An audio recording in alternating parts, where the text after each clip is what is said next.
We've been debating the topic of God's existence for thousands of years, but these days, easily one of the most popular arguments for God is the so-called moral argument, which says that God must exist in order to explain the existence of objective moral facts or values. This argument has really taken off in the last 100 years or so, and it's become a go-to argument for many Christian apologists.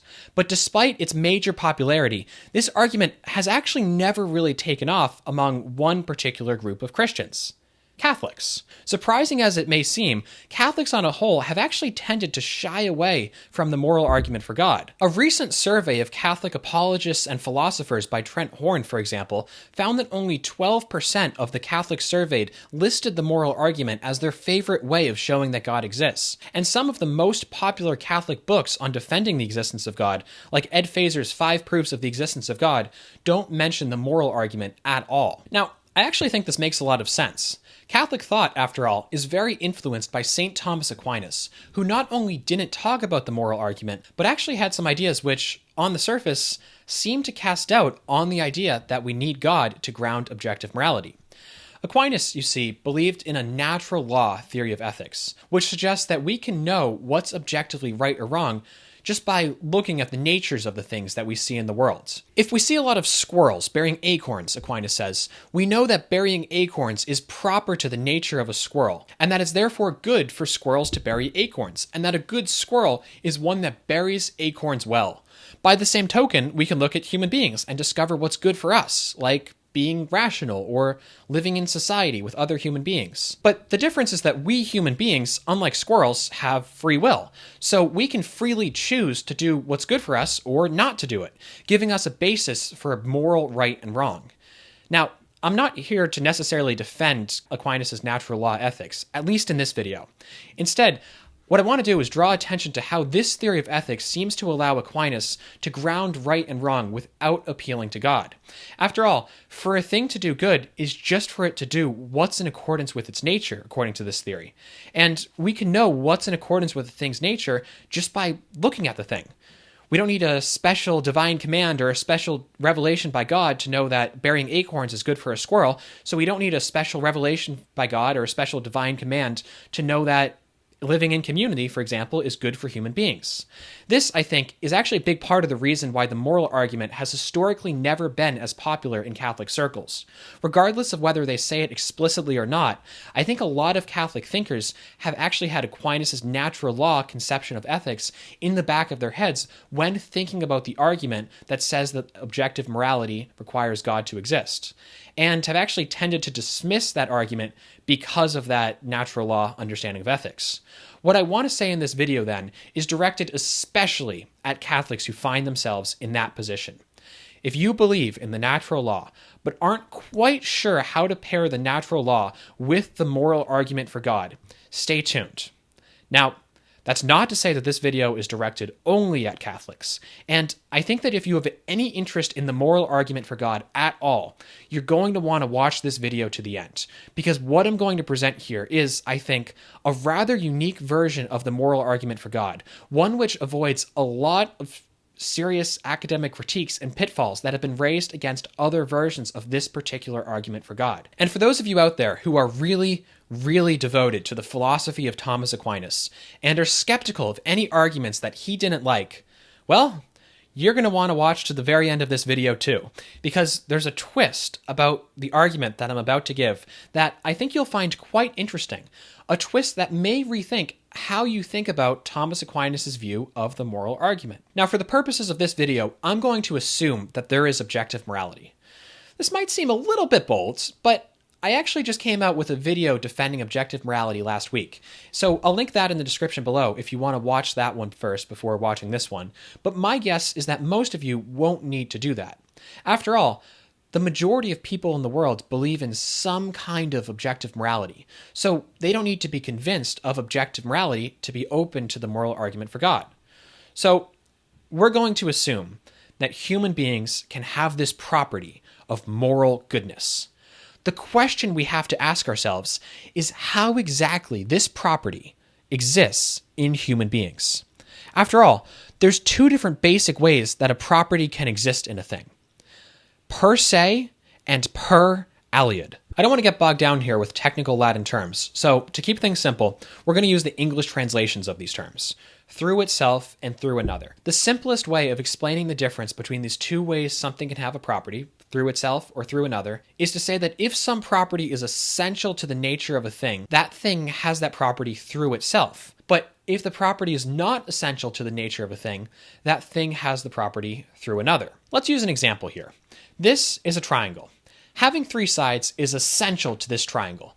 If this shape didn't have exactly three sides, we couldn't really call it a triangle anymore, could we? The property of having three sides, then, is something the triangle has through itself. It's a property that's grounded in the very nature of the triangle. Now, it also just so happens that this triangle is drawn in black ink. But that can't be grounded in the nature of the triangle, because if I had drawn the triangle in blue ink instead of black ink, it would still be a triangle. This triangle can't have the property of being drawn in black ink through itself then. It must have it through the nature of some other thing. In this case, the black ink that I used to draw it. So, where some property of a thing is essential to it being the kind of thing it is, that property exists in the thing through the nature of the thing itself, or per se. But whenever a thing has a property which isn't essential to it being what it is, that property must exist in that thing through another. A leaf isn't green through itself, because it can lose its color and still be a leaf. It's green through another. In this case, it's chlorophyll. I am a human being through myself. I can't stop being human without no longer being me. So being human is built into my very nature. I have it per se. But I'm wearing a blue shirt right now through another. Through the shirt that I'm wearing, in fact. So whenever a thing has a property, it can have that property in one of two ways: through its own nature or through the nature of some other thing. What we need to ask ourselves then is how the property of moral goodness exists in human beings. Does it exist in a human being per se or per aliud? Through the very nature of morally good people or through something else? Now think for a second what it would mean if human nature had the property of moral goodness through itself. It would mean that being morally good is essential to human nature. That if any human being ever stopped being morally good, he would stop being human. That, I hope, is pretty clearly absurd. After all, people do bad things all the time, but that doesn't make them any less human. But there's also another problem with saying that we have the quality of moral goodness through our human natures, too. If it really was the case that we had goodness naturally, then every human being should be equally morally good. Think about it. If moral goodness is inherent to my human nature, then I can't lose or gain any moral goodness without taking away from my human nature. So, unless we want to say that some people have more human nature than others, which is a really dangerous territory, we'd have to say that everyone has the same amount of moral goodness, since we all have the same amount of human nature. But we don't all have the same amount of moral goodness. Some people are obviously more morally good than others. I don't want to get sidetracked by naming specific names as examples for my point here, so instead of dwelling on how, say, Mother Teresa was a better person than, say, Genghis Khan, I'll just give a little argument for this point. Clearly, some moral actions are better than others. It is better, for example, to save a child from a burning building than to do laundry, even though both actions are good, or at least can be good. There's a hierarchy of goodness in moral actions, but people are good insofar as their actions are good. Therefore, there must be a hierarchy of moral goodness in people too, to reflect the hierarchy of moral actions. Some people have more moral goodness than others. So, it just doesn't make any sense to say that moral goodness is built into human nature itself, since we're all equally human, but we're not all equally good. What we're left with then is the conclusion that moral goodness can't be essential to human nature, which means that it must be a property that we have through another. The question then is what this other could be. After all, it certainly sounds strange to say that something other than ourselves and our own actions could be responsible for making us morally good. What could this possibly be? Well, unless we want to say that this thing is itself something that has moral goodness through another, it must be something that has moral goodness through itself. And we really don't want to say that it's something that has moral goodness through another, because that would just push the question back a step, as we'd have to ask what other that second thing had its moral goodness through, too. So one way or another, we have to conclude that morally good human beings must have their moral goodness through another which has moral goodness through itself. Whether we get there directly or indirectly doesn't matter. The point is that there must ultimately be something which has moral goodness through itself. So what could this thing be? Well, as we've already observed, something has a property through itself if that property is essential to its nature. Therefore, anything which has moral goodness through itself must have the property of moral goodness ingrained in its very nature. This is where this argument gets interesting. What exactly could it mean for a thing to have moral goodness in its very nature or essence? It can't just mean that this thing happens to be good. It would have to mean that this thing's very nature is, at least in part, to be good. And here's where things get really interesting, if a little abstract.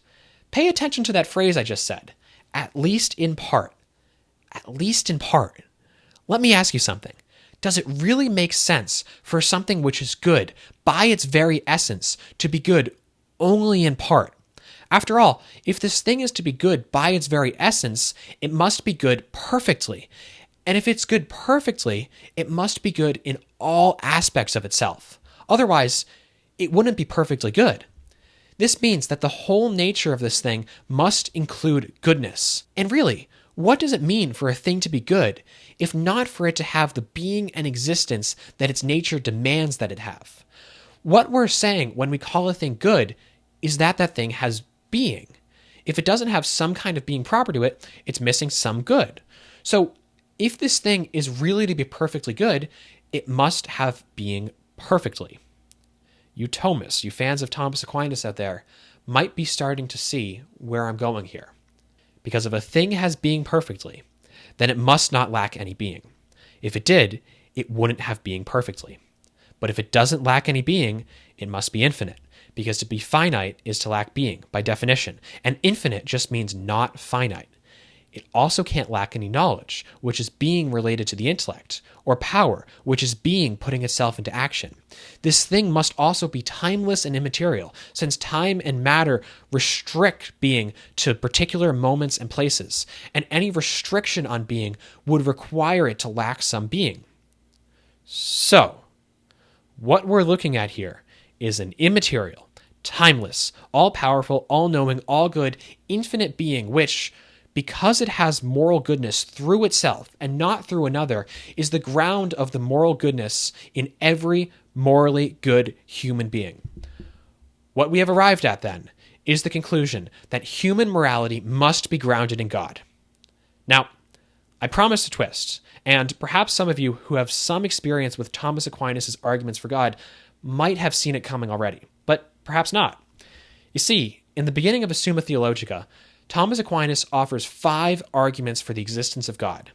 And while the first 2 of these arguments are probably the most famous, the other 3 are also quite interesting and I would say quite compelling. The 4th of these arguments, the so-called fourth way, begins with an observation that there is a hierarchy of beings and concludes that the hierarchy of beings must be grounded ultimately in a being which has being perfectly, God. The twist of my argument is that it kind of is just a version of Aquinas' fourth way. After all, Aquinas believed that the notions of goodness and being are really just 2 different ways of getting at the same reality, an idea called the doctrine of the transcendentals. So his argument from a hierarchy of being to God could also just as easily have been framed as an argument from a hierarchy of goodness to God. And really, when you break it down, that's exactly what my argument is. I observe that there is a hierarchy of human moral goodness, and conclude from this that moral goodness must exist in human beings in a way that is dependent upon something which has moral goodness by its very nature, God. And frankly, most of the principles I use to make this argument, and a lot of the terminology I use to describe them, are lifted right from the Thomistic tradition anyway. So the plot twist at the end of this video is that while many Catholics reject the moral argument out of fear that it doesn't work within Aquinas' philosophy, there's actually a strong case to be made that Aquinas himself made a kind of version of the moral argument in his fourth way, and that Thomistic principles can be used to formulate a version of the moral argument much stronger than those heard in typical street-level apologetics. Not bad, Aquinas. Not bad.